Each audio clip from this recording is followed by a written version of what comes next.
Masechet Baba Mesia Daf Kof Yod. Hahu shetara dahava keti be'shenin setama. We're going to talk about a few cases of these mortgage documents. Someone owes someone else money, and the borrower gives him a field and says, "Here, hold on to this field and use it, enjoy its fruits. And those fruits that you take will pay off the loan. And then after a certain number of years, that's it, the loan will be paid off." So, they had a mortgage document such as this, and it said years. Here, you take this, and this will be a mortgage land that you will use to pay off the loan for years. It just says plural. So we don't know exactly. It's more than one, but we don't know if it's 2, 3, maybe more. Malveh amar shalosh, loveh amar shetayim. The malveh says, "Oh, this is supposed to be for 3 years. I have a right to use the land for 3 years." But the borrower says, "No, I only gave it to you for 2 years."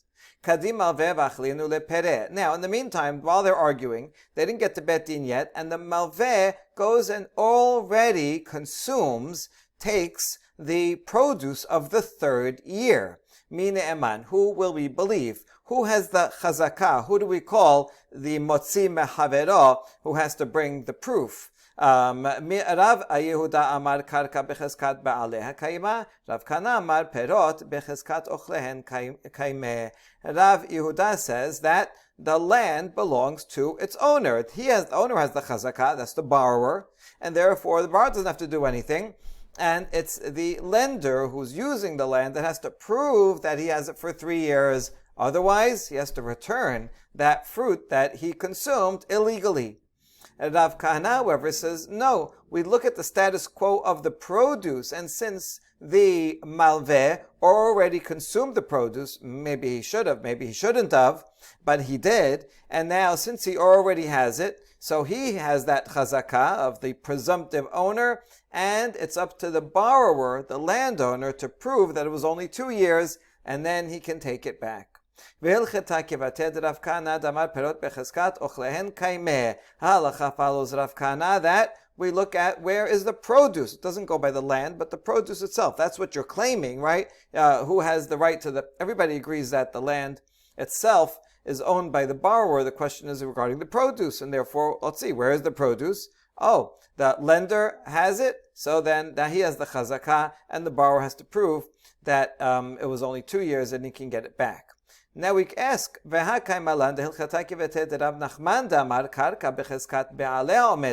hold on, in a different, similar halacha, we see that the halacha follows Rav Nachman, who says that the owner of the field is the one who has the chazakah. Rav Nachman said this in regard to a case we saw earlier of someone who rents out a field, and he writes for 1 year, 1 year of rental is for 12 dinar. And then they also add in the contract 1 dinar per month.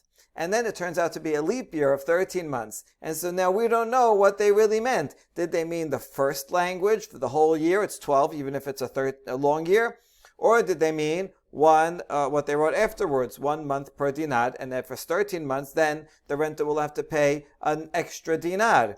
And Rav Nachman over there says, well, since we're not sure, so who's the motzi mehavero? Who has the chazakah? The owner has the chazakah, therefore the owner has the upper hand, and the renter will have to pay an extra dinar. So how come over there we say the owner has owner of the land has the chazakah, but in this case Rav Kana says that the owner of whoever has the produce has the chazakah, not the owner of the land?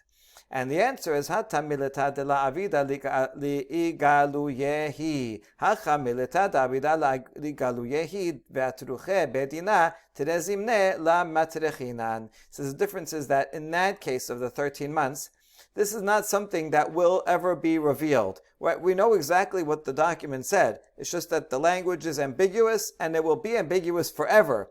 And therefore, the bottom line law is that whoever owns the field has the chazakah, and that's why they're going to have to pay another month of rent. That's the essence of the law. Now here also, the letter of the law also would tell us that the owner of the land has the chazakah, and therefore he should be able to take the fruit back. However, because in this case, this is something that will be revealed, we'll get the witnesses who signed on this. bring them over here, ask them, what did they say? 2 years? Did they say 3 years? Since it's something that we can figure out, so we're not going to bother trouble Bet Din twice. Because if we do the basic letter of the law now, then the one who's took the produce will have to return it to the landowner. And then the witnesses will come, and maybe they'll say, oh no, it was in fact for 3 years, and so give it to the creditor. And then the Bet Din has to go again and say, this is all process to extract funds from someone, and then you have to do it again and send it back. So you know what? Better to do nothing right now and say, listen, leave it where it is, because we're going to have proof soon. Witnesses will come, and then we'll deal with it, and if it's in the right person's possession, we'll leave it, and if not, we'll have to move it only once. And that explains the contradiction. Malveh omer hamesh, loveh omer shalosh. Similar situation regarding someone who borrowed money, and then he gave over his land for the lender to use and collect the produce and deduct from the loan. However, the malveh in this case says, you gave it to me for 5 years. And the loveh says, no, this mortgage was only supposed to be for 3 years. And that's it. Maybe this is already the 3rd year. He says, that's it. Give it back to me. The time is up. And the malveh says, no, I have 2 more years. So the borrower says, okay, show me the document. This is the mortgage document that says that I owe you this and this much money, and we're calculating that it'll be for this many years. You get to collect it. Show me the mortgage document. And the lender says, sorry, I lost it. Rav Yehuda is a brilliant argument, he says, that will believe the lender, because he could have, if he was lying, he could have said, I bought it, and we would have believed him. We would have believed him because he has a chazakah. He's already living there for 3 years.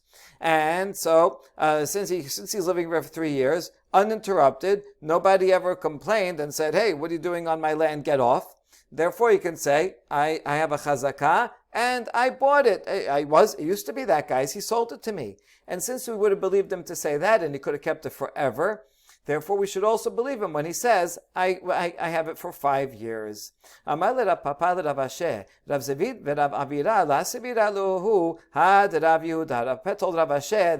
these other 2 sages, Rav Zivna and Avira, do not agree with Rav Yehuda. Why not? My Tama. Hay shetara kevan del gubayna ka'e mizhar zahir be umikhbashu dechbashe lishtare sabar ochla tarten shenin yeterta. So the reason is because, first, back up a second, how does chazakah work in general? How come if you're on land for 3 years, you just get it? Why should we believe you that it's yours?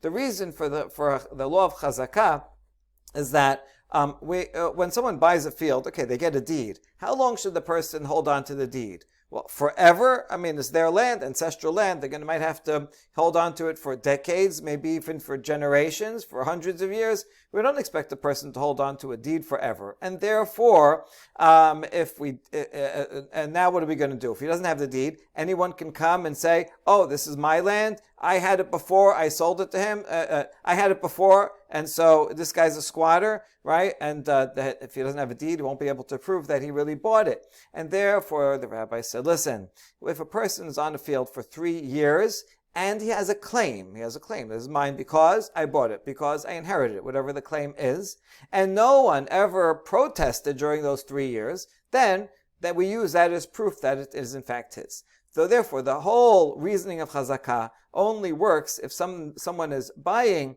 as someone expected to have a deed, because a deed is something that you can't expect a person to hold on forever. Okay, now let's look at this case. In this case, what document we are expecting to have? Says you're a lender and you have a mortgage document. A mortgage document is not the same as a deed. A mortgage document is actually used to collect the loan. Right? It says here, you owe me this much, and we're calculating that this many years, for 3 years, 5 years of the land of production will pay off the loan. So no lender is going to lose that document. This is like cash, right? It's like It's like a check, it's an IOU. And so since it's going to be used to collect, he's going to be careful with it. This is not the kind of thing that people lose. And therefore, if he says, and I lost it, it's more likely that he's lying, he's hiding the document, and he's thinking to himself, listen, it only says 3 years, but I have to leave already. I'm really enjoying this land and the produce. I'll say I hid it, and then I'll claim that it says 5 years, and I'll be able to get an extra 2 years. So that's why we don't believe him here, because it's a mortgage document that's used for collection, different from a deed, which is only used for proof. And the deed, eventually people lose, and that's why we have a chazakah for a deed, but not for a mortgage. Amar le Ravina le Rav Asher, Ela me'ata hay mashkanta desura dechatvi hachi, b'mishlam shenaya ilen tipok ar'a da belach kesaf. Hecha dech basher lishtar mashkanta, v'amar lekucha hi biyadi, hachin ameh demeheman. We already have a challenge against Rav Yehuda, but Ravina says to Rav Asher, I have another challenge against Rav Yehuda. So according to Rav Yehuda's reasoning, this mortgage setup that they do in the city of Sura in Bavel, you know what they do? They write as follows. Listen, the borrower has some land. He gives it to the lender that he owes money to. And he says, upon completion of this many years, or however many years they write in it, then this land will leave your possession without any further payment. In other words, let's say it's 5 years. I'm giving this to you for 5 years. You enjoy it for the 5 years, and then 5 years, I get the land back, and I owe you 0. Right? Because other cases could be that, hey, listen, you can use this for 2 years, but then I still owe you a balance of $100,000. In this case, there's no balance, and this is we're defining the payment of the loan in terms of this many years. In such a case where they write that, let's say the lender who's holding on to it and using it for 3 years, then turns around and says, oh, I bought it, right? Look, I'm sitting here, I have a chazakah, it's really mine, I'm not giving it back. Would he be believed? Rav Yehuda, remember, said amigo, and the amigo was this, he could have claimed that he bought it. So you're saying he would have been believed if he said he bought it. So that means, in this case, he would be believed. And this is not a good situation. Would the rabbis make a takana like this,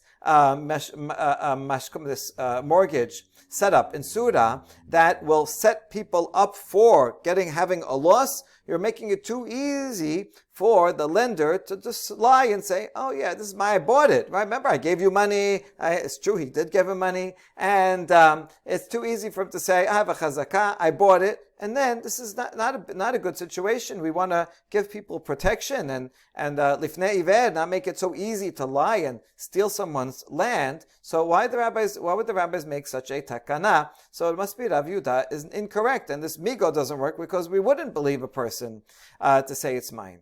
And Rav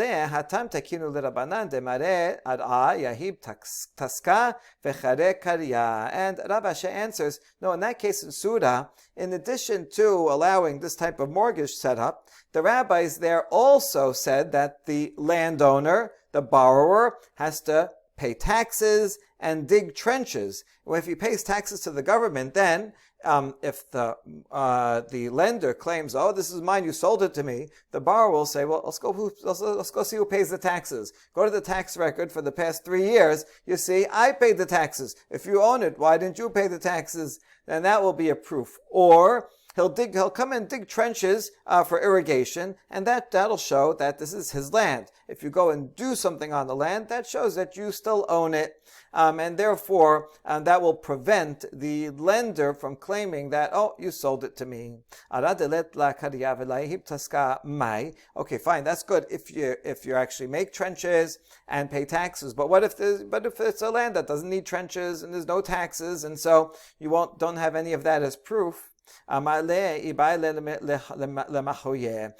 Rav Asher said then the borrower should have made a protest. He should have made an official declaration at some time during the 3 years. Says, listen, this guy is sitting on my land and using it because I mortgaged it to him, but I want to make up a declaration. I own it. It's not his. You have to make that. You have to clarify that and make an official statement.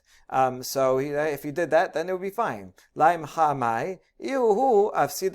what if he didn't? If he didn't, then he caused his own loss. You have to be responsible for your property. And this is a situation. If someone is on your land for that long, at some point it's your responsibility to make a public protest, a declaration that it's yours. If you didn't, so you were negligent, then you lose your field. Yeah, if you're negligent, you will come to a loss. Aris omer lemechesei yaradati ubala bait omer lishlish horadativ mine eman. Rav Yehuda Amar, Bala Bait Ne'eman. Rav Nachman Amar, Hakol Kiminhaga Medina. Now back to sharecroppers. A sharecropper said, our deal was that I get half and you get half. But the owner of the field said, no, that was not our deal. Our deal was that you, sharecropper, get 1/3 and I, landowner, get 2/3. Who do we believe? Rav Yehuda says, we should believe the owner. He owns the land. And Rav Nachman says, follow the normal regional custom. What do people here usually do? Most people do 1/3 or 1/2 and follow that. So first, when we learned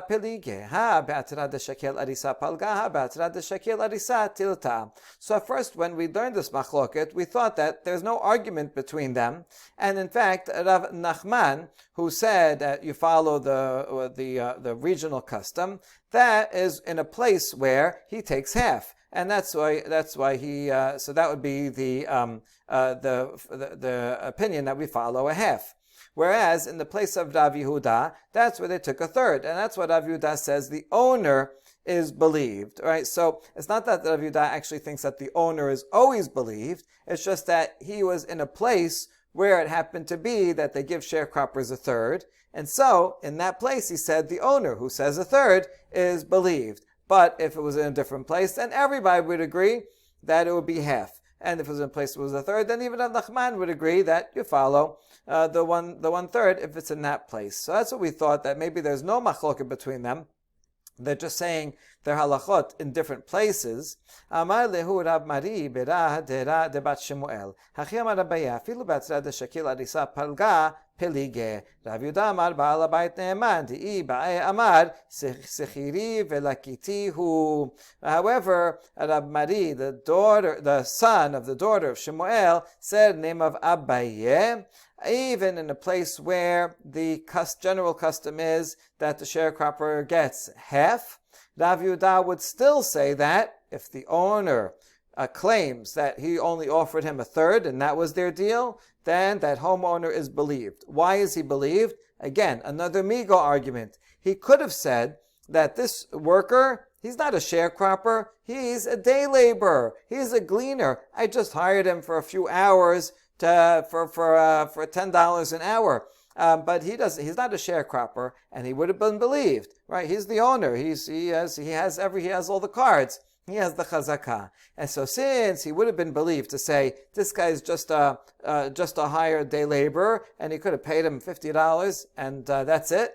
So therefore, he's also believed to say, no, he is a sharecropper, but we made a deal that he only gets 1/3, even though we're in a place where everybody gets half. So that would explain, in fact, Rav Yehuda, and then Rav Nachman says, everything follows the regional custom, whatever it is. Yetomim ameru anu hishpachnu bal chov omer abichem ishpiach al mi lehavi re'aya.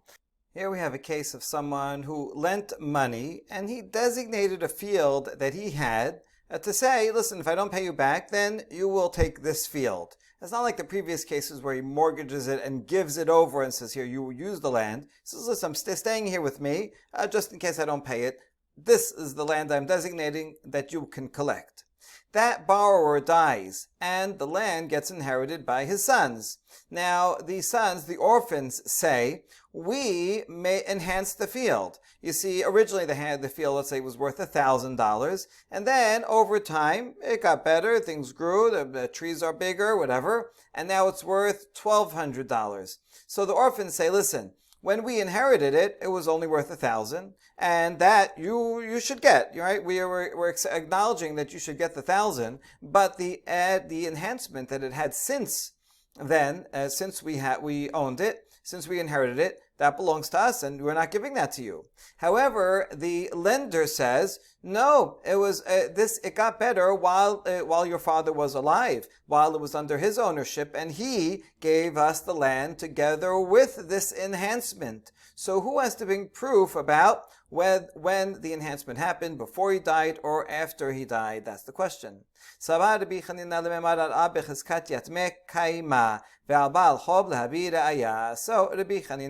at first he thought that since the land is in the chazakah, it's in the physical possession of the orphans, and therefore the lender should bring a proof that this enhancement happened before the father died. Amar lu haseu sabah, hachi amar Rabbi Yochanan aliyatomim labi raya, mai tama, ara kevan dilgu baina kaima, keman de gabya damya, val hayatomim labi raya. However, a certain elder said, the name of Rabbi Yochanan, that actually the other way around, the orphans have to bring proof that the enhancement happened after the father died. Why? Because since this land is ready for collection, we consider it as if it has already been collected, even though physically it's in the hands of the borrower and now in the hands of the orphans. But since it's designated to be collected, and so therefore it's as if it already belongs to the lender, and the lenders consider having the chazakah, and the orphans are the motzi machavero, and they have to bring proof. Amar Abaye, Af anan taname tenena, safek ze kadam, koses ve'eno noten damim. Abaye said, I can learn this from a Mishnah. It is a Mishnah in Masechet Baba Batra that says one is not allowed to plant a tree near a city, right, within 25 or 50 amot of the city. It doesn't look nice. This is a nice city with a nice area around it, and you can't just go plant a tree there. If someone does plant a tree after the city is already there, then he has to cut down the tree, and it's his loss. On the other hand, if someone, let's say, had a tree in a certain spot, and then a city was built afterwards near the tree, could be, trees last for a very long time, then he still has to cut down the tree, but the city has to pay him back for the value of the tree. So now we have a case where we're not sure. We're not sure if the tree came first or if the city came first. So what do? We tell the owner of the tree, cut it down, because you're going to have to cut it down anyway in any case. And he does not get any money. The city does not have to pay him until the owner proves that his tree was there first. So let's see, what can we learn from this? And that Abaye says this is the same principle. Alma keman demlakas kaima amrinan le aiti raya ushkol. There, since it's going to be chopped down no matter what, even if it was there first, we still chop it down. The question is, does the city pay the owner or not? So since it is standing to be chopped down, it's a kind of oxymoron, standing to be chopped down. Since it's necessarily going to be chopped down, therefore we say it's like it's already chopped down, and therefore it's the burden of proof is on the owner of the tree to prove that his tree was there first. That's the principle, and we apply the same thing here.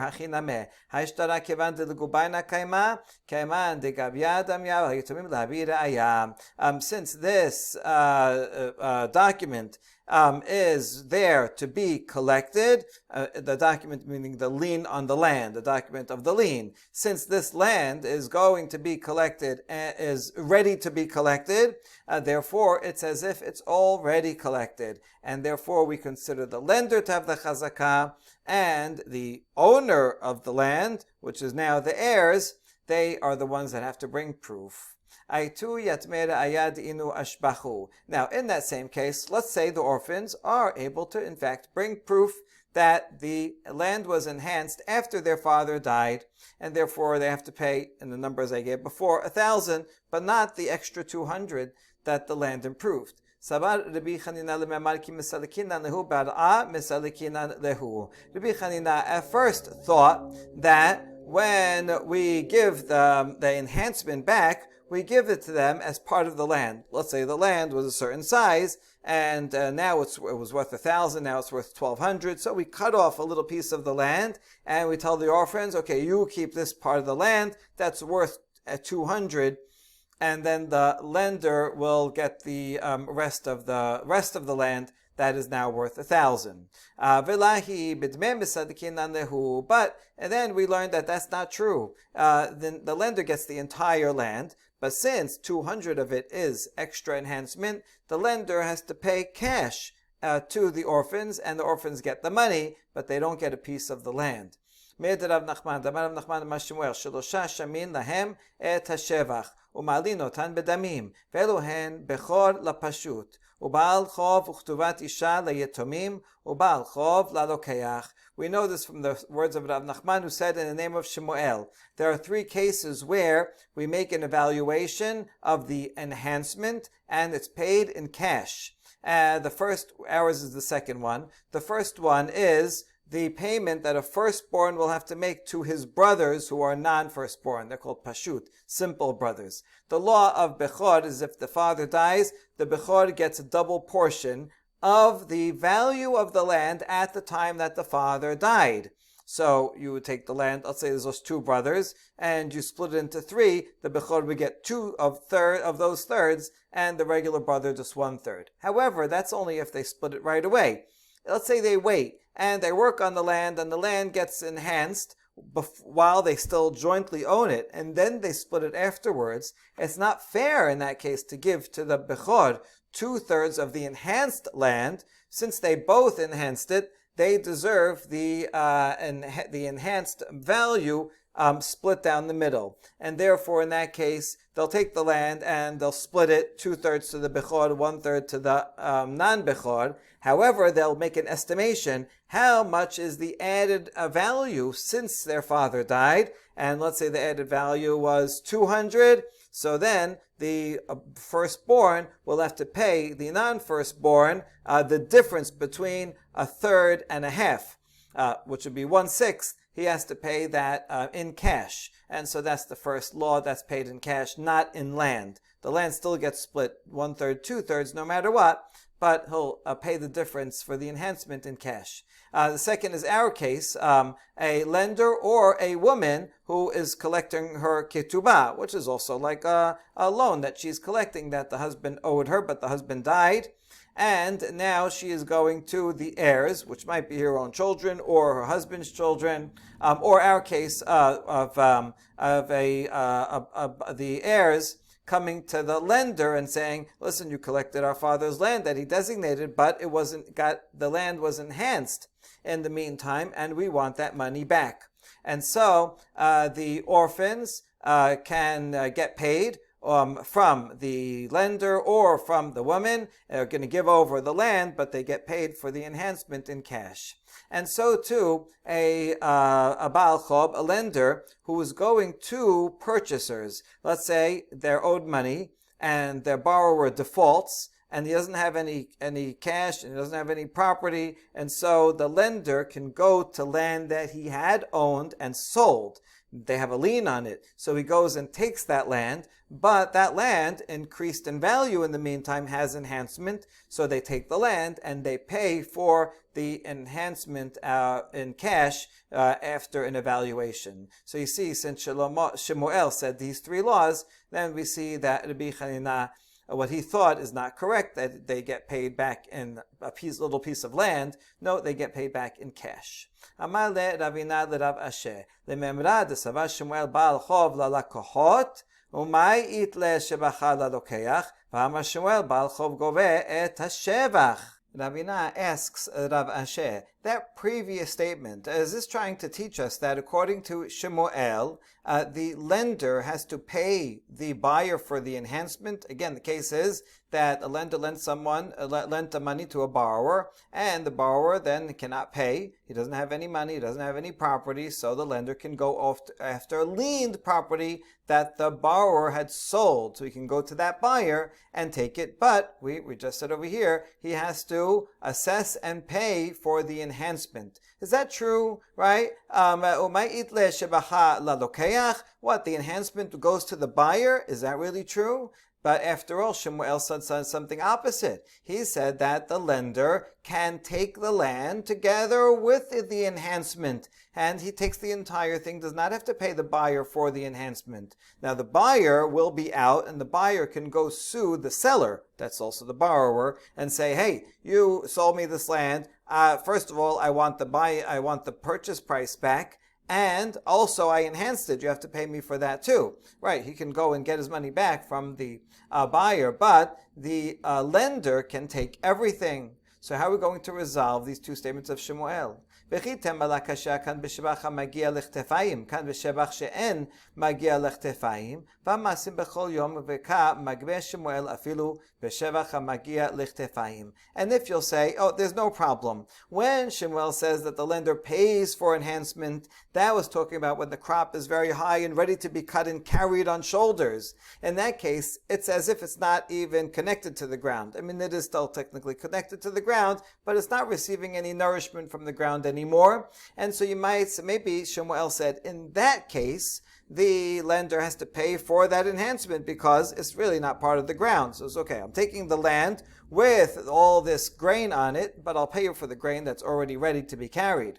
Whereas when Shemuel said over here that he takes the enhancement also and doesn't have to pay for it, that's when it's not ready to be carried. It's still in the middle of growing and still very much connected to and needs the ground, and therefore it's part of the ground, and since he takes the land, he can take the enhancement also. If we say that's the distinction, but it doesn't work, because we see cases that come up every day, and Shemuel says that the lender can take the entire land, even if it's the grain is low, even if the grain is high, it doesn't matter. And so that cannot be the distinction. We see Shemuel ruling all the time that the lender does not pay for the enhancement. La kashya ha de masik ba keshiur ara ushpacha ha de la masik be shiur ara ushpacha. Rather, must be as follows. It depends on how much is owed. So Shemuel said that in a case where he is owed the value of the land and its shevach. In our case before, let's say the land was worth 1,000 at the time that buyer got it from the seller, from the borrower, and then he improved it and it went up to 1,200. Now this lender comes and says, "Hey, time to pay me back." Borrower says, "I have no money." All right, and he goes after that lien. If the total value of what he is owed, let's say, is 1,200, well, then the lender says, "Oh, give me that land. How much is it worth? I bought it for 1,000, but now it's worth 200 more. Oh, good, perfect, 1,200. The lender can take the entire thing and doesn't have to pay the buyer back anything. The buyer has to go after the seller and try to get his money back. However, if the entire amount of the loan was only 1,000, well, then the lender comes and says, "Okay, give me the land. The land is worth 1,200. Oh, I only need 1,000, so he'll take 200 out of his pocket and pay cash to that buyer of 200 for the enhancement on the land." All right, that's a good answer.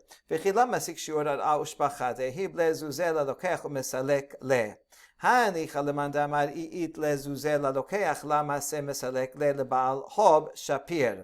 אלא למאן דאמר אית לזוזה ללוקח מעשה מסלק לבעל חוב ונמלא אי הבו לזוזה הווה מסלקנה לך מכולה הרעה. השתדלת לזוזה הבלי גריבה דרעה ברעה שיעור שבחי. And now we ask, if it was a case where the lender was only owed 1,000, only the value of the land itself, not with the enhancement, so now you just said he can take the entire land and then pay him the $200 and remove that buyer from the land. Now that reasoning makes sense according to the view that says that even if the buyer has a lot of cash, he cannot remove the lender. In other words, the lender says, listen, this borrower owes me $1,000. He isn't paying me. So now I'm going after the liened property. So he goes to the lien owner, whoever owns the lien property, that's the buyer. And if, let's say, the buyer says, what, he owes you $1,000? I have $1,000. Here, take this money instead, and I want to keep the land. So there is one view that says that that's not a good claim, that the lender has a right to take the land no matter what. In that case, we understand this law that he takes the land no matter what, and if it's worth 1,000, he takes the 1,000 and pays the 200. If it's worth 1,200, then he takes the whole land and doesn't pay anything. This all makes sense. However, there is another opinion, and the other opinion says that if the buyer has cash on hand, he can say, listen, well, how much are you owed? 1,000? Here you go. Here's 1,000. You got paid back your loan, so you should be happy, and I want to keep the land that I bought.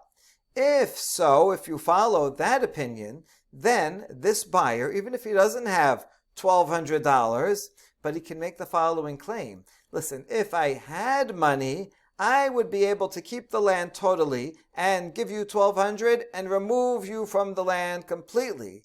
Now it's true, I don't have money, so I can't remove you from the land. So you're going to take most of the land. However, the value of the enhancement, I don't want to get paid in cash. I want to keep a little piece of the land that is worth that much. In other words, since I could have kept the entire land had I had money, now it's true I don't have money, but you're about to pay me $200. So you know what? I'll give you back the $200 and remove you from a piece of land that's worth the enhancement. So why can't he say that? Oh,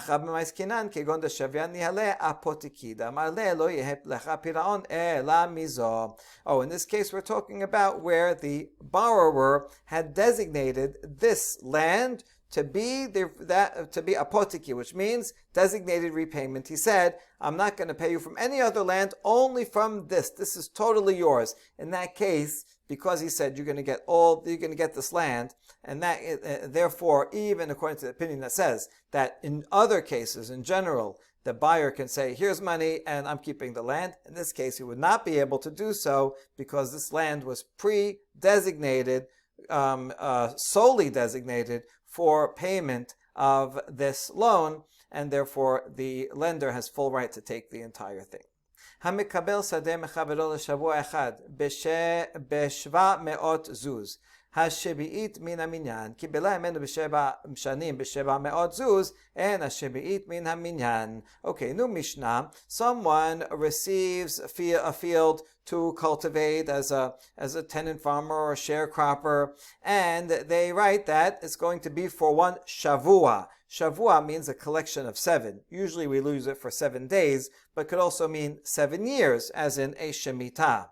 And they say, okay, it's going to be for one shavua, for 700 zuz, that's the value. This has to be a tenant farmer because he's giving an exact amount, not a share of it. In that case, the Shivi'it year in which it's not producing anything is considered one of them. Even though it's not producing anything, still, that this is part of the package, and the tenant farmer can only stay for 7 years altogether. 6 of them he'll work the land and take it. One year he won't work the land. However, if he takes it as a tenant farmer for 7 years, for 700 zuz, he doesn't say a shavua as a collection of 7 years, a week of years, but rather he says, I want to work this land and use it for 7 years. In that case, the Shivi'it does not count as one of them, and he can have it actually for 8 years altogether, and 1 year that he leaves it alone, and 7 years that he is allowed to work it. Sachir yom gove kol halayla, sachir layla gove kol hayom. And now we're talking about the law that you have to pay someone on time. The Torah says, right, lo talin pilat sachir techa ad boker. So when exactly do you have to pay him? Well, if he is a day laborer, he worked for you all day, so that means he's working all day until sunset or somewhere around there. So then you can pay him at night. But the boss can pay him all night. At the beginning of the night, later at night, that's fine. If he's, let's say, a night worker, like a night watchman, then the boss has to pay him during the day. In the morning, afternoon, he has all day, but he has to pay him during that day. If someone works only for a limited number of hours, maybe just a couple of hours, some during the day or during the night, then the boss has to pay him in the day or the night. The Gemara tomorrow will discuss exactly what that means. If he pays, let's say he works for a couple of hours during the day, he has to pay him that day, or a couple hours during the night, that night. We'll see that discussed further. Sechir Shabbat, Sechir Chodesh, Sechir Shana, Sechir Shavua, Yasa Bayom, Gobe Kol Hayom, Yasa Balayla, Gobe Kol Halayla, Vechol Hayom. But let's say someone is hired for a Shabbat, for a week, 7 days, or for a month, or for a year, or for a set of 7 years. So they get paid at the end when they're finished. So if they leave work, they're done with this job in the day, then they have to get paid during the day. And if they finish at night, then they have to get paid all night and all the next day. The Gemara will elaborate on this point as well. Now, a baraita. Teno Rabbanan. Minayin l'schir yom shegobe kol halayla. Temud lomad lo telin polat sachir techa ad boker. Minayin l'schir layla shegobe kol hayom shenemar beyomo titen secharo. How do you know that someone who works all day, he gets paid at night? As the pasuk says, do not let the wages of a hired laborer stay with you all night until morning. So obviously he's working during the day, and you owe him. So don't keep his wages all night until the morning. Rather, pay him sometime during the night before the morning comes. And how do you know that if someone's working at night that you have to pay him during the day? Because it says during the day you should pay him. So this makes sense. Wait, how do you know? Maybe it's the other way around. Maybe the one that works during the day, you have to pay him during the day. That's the second pasuk. And the first pasuk was talking about someone that works at night. Don't keep his wages all night. Pay him that night at some point while he's working. And we answer no. One pays for a worker like this at the end of the period when he's done. So since a day laborer is working all day, so you don't have to pay him during the day while he's working. The obligation to pay him only starts in the beginning of the night when he goes home. And therefore you have all night to pay him. And same thing, the guy that works at night, there's no need to pay him while he's working. And since he gets off and goes home at sunrise, so then you have to pay him at some point during the day. And the chidush is that you don't have to pay him immediately, right when he leaves, but you have all day to pay him.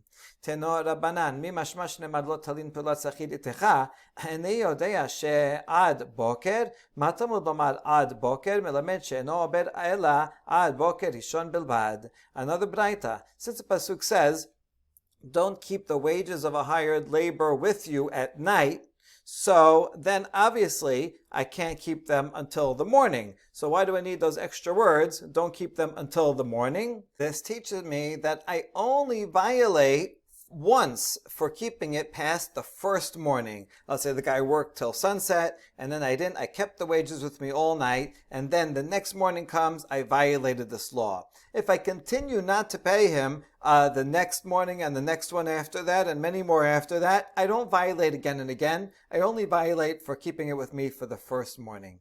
We ask, Mikan ve'elach mai, and what about from then on? So then once I don't pay him the first morning, so then I already violated, so therefore just never pay?